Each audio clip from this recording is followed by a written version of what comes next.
Hello, YouTube. I am right at the end of my lunch break here, so I'm going to have to record a quick one.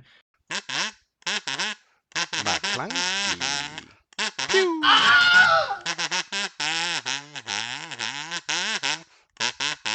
I can do a more in-depth analysis later on once I've had time to run the numbers through my spreadsheet and figure out exactly what we're working with here.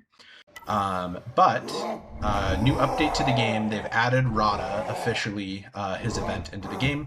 Starts in a week. Hype.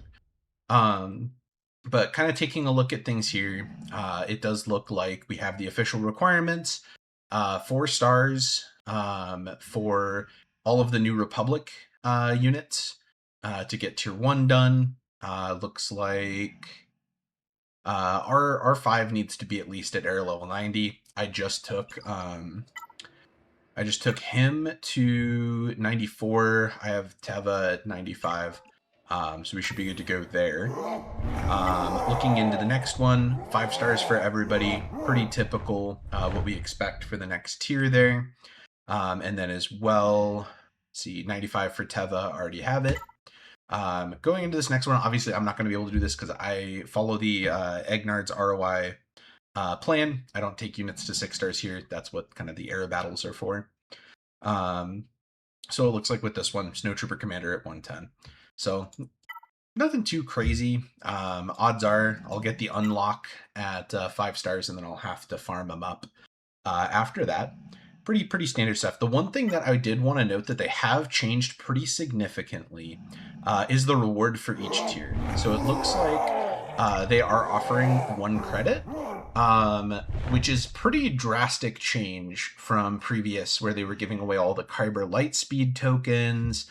I think even some... No, the Era Mats I think might have been on the higher level. Let me pull this up. Small rewards. No, not mail rewards. What was the other guy? It was Cassian. Yeah, the Cassian Lightspeed tokens. Yeah, it looks like you got a bunch of Era Materials and also those Kyber Lightspeed tokens. It looks like the Kyber Lightspeed tokens were a little bit overtuned in terms of a reward, so they've replaced them with a single credit.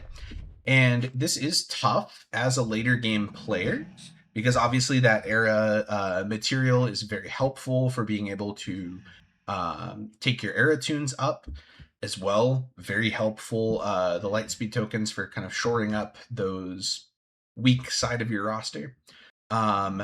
However, I do think that this is an absolute win and a very good thing for early game, free-to-play players. One thing that people will tell you all about this game, and obviously the new player experience has gotten better, the tunes that they give you access to early on, much better. There's Lightspeed tokens that are available. There's a lot of things that are a little bit more new player friendly at the start. But one thing that we all struggle with when we're first building up our rosters is the credit crunch. So I think this is a brilliant move by CG here to address the credit crunch problem by offering credits to those players. Obviously, someone like me who has over 1 billion credits, a single credit shit is not going to give me a whole lot. But someone who is just starting off, every credit counts when you're trying to level up units, when you're trying to apply gear. And I think they did earlier. Obviously, like, I don't have any units that I can test this on, but at least for promotion, they removed the credit cost. I think for applying gear, they might have. I honestly forget. But all in all, like I said, I'm like right here in the last couple minutes of my lunch break when I first found out about this. But I am going to go through, punch all of these things into my valuation spreadsheet, and hopefully later on today, if not tomorrow morning, I'll be able to post the full breakdown on ROI. Thank you all so much for watching, and I will see you soon.